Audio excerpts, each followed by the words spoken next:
आजा मेरी जान, कहा था तूने सनम, जुदा ना होंगे हम। चाहूँगा मैं तुझे सांझ सवेरे, फिर भी कभी तुझे नाम को तेरे आवाज मैं न दूंगा। अब इंफॉर्मेशन का होगा लेवल अप, क्योंकि आप देख रहे हैं कवर अप। नमस्कार, मैं हूं वेद प्रकाश और आप देख रहे हैं खबर अप। हमारे साथ देखिए आज एक चेहरा है, इनका नाम सगुन पाठक है। अभी रांची से जुड़े हुए हैं ये, और अभी इंडियन आइडल से वहां से लौट के आए हैं। आज इनसे हम जानेंगे कि इनका पूरा जर्नी कैसा रहा, रांची से माया नगरी मुंबई तक का सफ़र कैसा रहा। सबसे पहले स्वागत है आपका हमारे चैनल में। सभी को नमस्कार और जोहार, और बहुत अच्छा लगा आज आप आए हैं। और इंडियन आइडल का जर्नी के बारे में बताएं तो वहाँ पे जाना ही मेरे लिए बहुत बड़ी बात थी, पार्टिसिपेट करना बहुत बड़ी बात थी। और इतना बड़ा मंच है जो कि हर एक सिंगर का सपना होता है इंडियन आइडल में जाने का। और मुझे टॉप 15 में चुना गया। पूरे भारत से बहुत सारे लाखों में बच्चे आए थे, उसमें टॉप 15 में चुना गया। और मेन बात ये रही कि मैंने झारखंड और बिहार को रिप्रेजेंट किया, तो ये मेरे लिए एक बहुत बड़ी बात है। अच्छा, ये बताइए कि चूँकि आप वहाँ तक पहुँचे, इस पूरे सफ़र में आपके परिवार का, रांची शहर के लोगों का कैसा सपोर्ट आपको दिखा, कैसा लगा?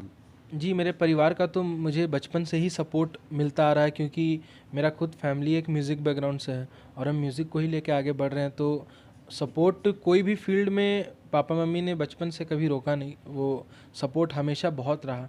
और रांची वासी का भी बहुत सपोर्ट रहा, जहाँ तक वो कर सकते थे वोटिंग उन्होंने किया।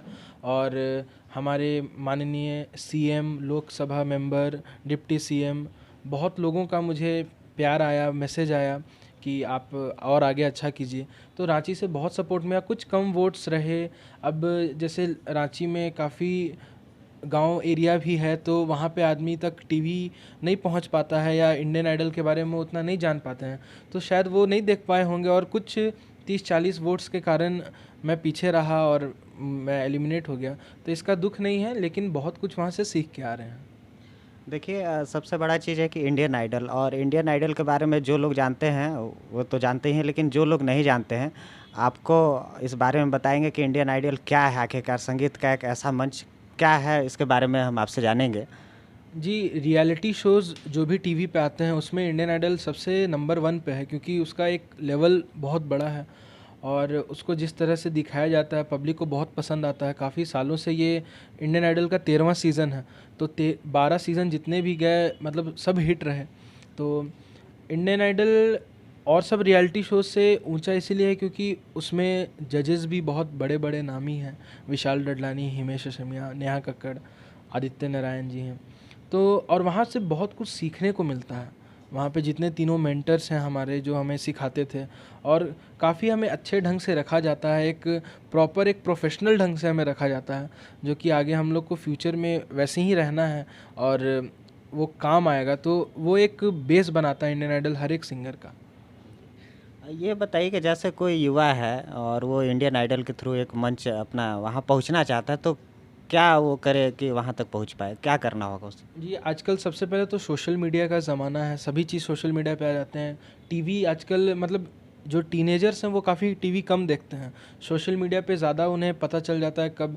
तो मुझे भी सोशल मीडिया के थ्रू ही पता चला कि इसका ऑडिशन होने वाला है, तो मैंने रजिस्टर किया। तो आप सोशल मीडिया पे एक्टिव रहिए, जैसे कोई सीज़न एंड होता है तो उसका अनाउंसमेंट आ जाता है कि नेक्स्ट सीज़न कोई सिंगिंग रियलिटी शो आने वाला है या डांस रियलिटी शो आने वाला है। तो उसमें आप सोशल मीडिया पे एक्टिव रहिए और अपना रजिस्ट्रेशन कीजिए, अपना अच्छा वीडियो बनाइए। और सिंगर्स को खास करके ये कहेंगे कि आपको अगर जाना है तो आप वर्सेटैलिटी सिंगिंग ज़्यादा कीजिए, क्योंकि एक सिंगिंग जैसे कोई सूफ़ी जोन हो गया या फिर क्लासिकल जोन हो गया, तो वो वहाँ पे शायद मतलब लगातार एक ही चीज़ नहीं चलेगा। हर एक फील्ड में आपको गाना होगा, तो क्या होता है कि सब आपको एक वर्सेटाइल सिंगर के रूप में देखते हैं, तो वो आपको आगे और ले जाता है। मतलब आप कहना चाह रहे हैं कि सोशल मीडिया के थ्रू आपको ये जानकारी मिलेगा, वहाँ कोई फॉर्म आता होगा जिसे आप अप्लाई करिएगा और फिर आपका ऑडिशन होगा। आपका ऑडिशन बेसिकली क्या रांची में ही हुआ था? जी नहीं, मैंने ऑनलाइन रजिस्टर किया था सोनी लिव ऐप पे, और उसके बाद फिर उन्होंने मुझे सेलेक्ट किया, फिर मुझे बुलाया मुंबई में, और फिर मुंबई में मेरा ऑडिशन हुआ, कोलकाता में भी मेरा ऑडिशन हुआ। तो वहाँ कोलकाता में जब मैं गया तो वहाँ पे तीनों जजेस थे, और वहाँ से फिर मुझे गोल्डन टिकट मिला मुंबई आने के लिए। और फिर मुंबई गया तो फिर वहाँ पे थिएटर राउंड हुआ, कलिंग राउंड हुआ, तो वो सब पार करके 4-5 राउंड पार करके फिर मुझे टॉप 15 में जगह मिला। तो काफ़ी टफ कंपटीशन होता है, बहुत मतलब आपको फोकस रहना पड़ता है ये सब रियलिटी शो में, क्योंकि इसका लेवल वर्ल्ड वाइड बहुत बड़ा है, इंडियन आइडल का लेवल। तो बहुत ही फोकस रहना पड़ता है, और अपने काम को लेके कंसंट्रेशन बहुत इसमें ज़रूरी है।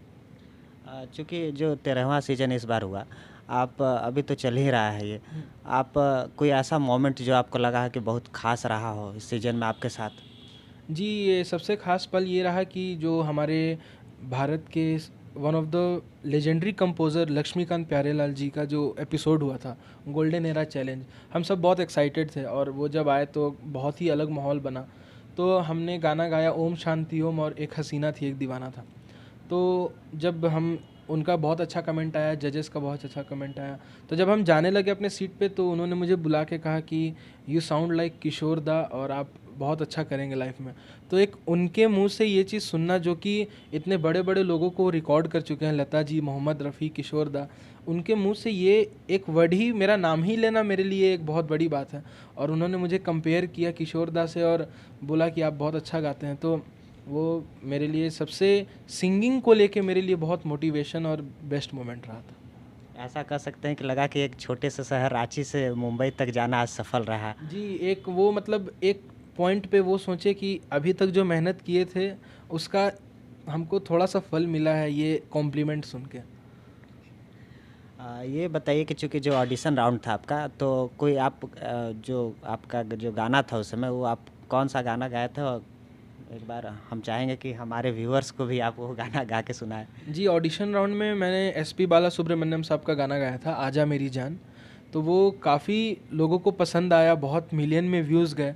और विशाल सर ने मुझे धोनी से कंपेयर किया कि झारखंड से कोई आता है तो वो धोनी बन के निकलता है, तो मुझे उनसे कंपेयर किया गया, तो वो मेरे लिए वो भी बहुत बड़ी बात है। और हिमेश जी ने कहा कि आप इस शो की गरिमा को आगे लेके जाएंगे। तो और मेरे फैमिली मेम्बर्स वीडियो कॉल पे जुड़े हुए थे, जो कि एक सरप्राइज़ था मेरे लिए। और सभी, और मेरे पे एक बहुत प्रेशर भी था कि मुझे अपना पाठक घराना का संगीत को आगे लेके जाना है, तो मुझे और भी अच्छा करना है। तो आजा आजा मेरी जान मैंने गाया था, तो मैं 2 लाइन सुनाना चाहता हूँ। आजा आजा मेरी जान, कहा था तूने सनम, जुदा ना होंगे हम, दिल ना माने जाने तू है कहाँ। बताइए कि आपने खुद भी कभी कोई गाना कंपोज किया? नहीं, अभी तक तो वैसा कंपोजिशन मैंने कभी नहीं किया है। मुझे बहुत मन है कि मैं आगे कंपोज करूं। अब ये जर्नी शुरू हो गया है, तो धीरे धीरे हम सब कुछ ट्राई करेंगे, कंपोजिशन, लिरिक्स लिखने का। ये बताइए कि चूँकि वहाँ पे नेहा कक्कड़ जज भी हैं, तो ऐसे मंच पे जब आप गए और वहाँ नेहा कक्कड़ जो उस चीज़ से जुड़ी हुई थी, तो उनसे मिलके कैसा लगा? जी, उनसे मिलके मतलब उनसे सीखने को ये मिला कि वो इंडियन आइडल में आई थी बहुत पहले, लेकिन उन्होंने बहुत मेहनत किया और वो जज की कुर्सी पे आई हैं, तो उनसे वो सीखने को मिला। तो आशा करेंगे कि हम भी उतना मेहनत करें कि एक दिन हम भी इंडियन आइडल का जज बने। चलिए, ये बताइए कि चूँकि आपने बताया कि आपके फैमिली से लोग बैकग्राउंड म्यूजिक का ही रहा है, तो कि ये किस तरह से बैकग्राउंड रहा है, इसके बारे में थोड़ा सा बता पाए आप हमें तो? जी, मतलब मेरे पापा, दादाजी, बड़े दादाजी, मंझले दादाजी सब कोई संगीत से जुड़े हुए हैं। मेरे पापा एक तबला प्लेयर हैं, और वो लोग बहुत शोज़ किए हैं पूरे इंडिया में, और बहुत नाम है हमारा पाठक घराना का। और ये रेडियो, आकाशवाणी, दूरदर्शन, ये सब के सब आर्टिस्ट रहे हैं, बहुत नामी आर्टिस्ट। तो बचपन में जब भी हम वो लोग रियाज़ करने बैठते थे तो हम लोग सुनते ही थे, उतना उस टाइम नॉलेज नहीं था, लेकिन बचपन से ताल सुर का नॉलेज है, कोई सिखाया नहीं कभी, वो अपने अंदर ही से हम लोग को आया है। 2013-14 में एक मैंने माइंडसेट किया कि मुझे सिंगिंग में ही आगे अपना करियर बनाना चाहिए, क्योंकि फैमिली का तो सपोर्ट था ही, कुछ गलती होता था तो पापा लोग बता देते हैं या दादाजी बता देते हैं। ये बताइए कि चूँकि वहाँ तो बहुत सारे लोग अलग-अलग देश के हिस्सों से आए हुए थे, तो बाकी लोग जो आते थे उनसे आपकी बातें हुई होंगी, तो कैसा लगा? कैसे कंटेस्टेंट थे? क्या लगा? और मतलब लगा कि यहाँ तक मंच तक किस तरह के बच्चे पहुँच पा रहे हैं? वो मतलब मध्यम वर्ग के थे या फिर हायर क्लास के थे? कैसा रिस्पॉन्स लगा और क्या लगा उनसे बात करके? जी, हम तो एक फैमिली जैसा हो गए थे, हम 2 ढाई महीना साथ में रहे। तो हमारा बॉन्डिंग काफ़ी अच्छा हो गया था और सब जितने भी हमारे टोटल टॉप 15 हम थे, हम बहुत सपोर्टिव थे। मतलब अगर हमें कुछ गलती लग रहा है तो वो हमें समझा देगा कि ऐसे करो, ऐसे अच्छा होगा। अगर उसको कुछ लग रहा है तो हम मतलब सब कोई फ्रेंडली नेचर, कोई हम लोग एज़ अ कॉम्पिटिशन नहीं ले रहे थे। हम लोग इसको एज़ अ बहुत फ़ैमिलियर चीज़ ले रहे थे कि हमको अच्छा गाना है, अच्छा करना है, हार जीत तो लगा रहेगा। तो जितने भी मेरे कंटेस्टेंट थे सब बहुत अच्छे थे और अभी भी हम आ गए हैं तो फ़ोन करते रहते हैं कि कैसे हो, तुम्हारे बिना मन नहीं लग रहा। तो ये सब लगा रहता है। देखिए, हमारे साथ शगुन जो हैं, उनकी माँ यहाँ पे बैठी हुई हैं। सबसे पहले तो आपका स्वागत है हमारे चैनल में। नमस्कार। ये बताइए कि चूँकि जब शगुन ये जो आपके बेटे हुए, तो एक तो नाम ही शगुन है, तो पहले तो सबसे पहला सवाल होगा कि ये नाम ही आप लोग क्यों रखे? क्या कारण था इसके पीछे? जब ये हुआ था तो इसकी दादी नाम रखी हैं। ये दादाजी और दादी का नाम रखा हुआ है क्योंकि पहला लड़का था घर में। हम घर के सब बड़े हैं, तो पहला पोता हुआ तो इन लोग शगुन नाम रखे और नाम हम लोगों सबको बहुत अच्छा लगा कि शगुन। तो शगुन बच्चे से ही शगुन ही कर रहा है शगुन ही कर रहा है, सब जो भी करता है अच्छे मन से करता है, लगन से करता है और इसीलिए इसका नाम शगुन हम लोग रखे हैं। हाँ। ये बताइए कि चूँकि रांची से यहाँ मुंबई तक का सफ़र रहा, आप लोग किस रूप में देखते हैं इस सफ़र को? देखिए, म्यूज़िक तो खैर करता था, बच्चे से ही करता था। 5-6 साल का था तो एक होटल चिनार में प्रोग्राम हुआ था जिसमें सब बोले कि कोई भी गाना चाहता है तो गाए। तो ये गाना गाया था दर्दे डिस्को, तो काफ़ी मतलब झुमाया था पब्लिक को। तो हम लोग को लगा नहीं, इसको गाने में बहुत रुचि है। मेरे हस्बैंड तबला प्लेयर हैं, मेरे ससुर बहुत अच्छे तबला प्लेयर हैं, तो घर में म्यूज़िक का माहौल है और इसको म्यूज़िक शुरू से ही पसंद है। तो सब कुछ बजा लेता है, हारमोनियम, कैशियो, तबला सब कुछ करता है और म्यूज़िक मेन गाना पे इसका काफ़ी फोकस था। तो हम लोग भी बोले कि ठीक है, आज के समय में तुम जो करना चाहते हो करो, और ये उसमें एकदम रमा रहता है। तो हम लोग का भी एक ख्वाहिश था। इंडियन आइडल बहुत बड़ा मंच है, जितने भी गायक हैं उनका एक तमन्ना होता है कि हम इंडियन आइडल के स्टेज पर जाएं और अपना परफॉर्मेंस दिखाएं। अपने प्रतिभा को दिखाने का बहुत बड़ा वो मंच है। तो शगुन को भगवान ये मौका दिए और अपनी मेहनत से वहाँ पर गया और सिलेक्ट हुआ। टॉप 15 में भी पहुँचना बहुत बड़ी बात है वहाँ। हम तो वहाँ थिएटर राउंड में थे, वहाँ पर 30 जो बच्चे थे, 300 धुरंधर थे गाने में, और उस 30 में 15 को चुनना वो जज के लिए भी बहुत टफ था।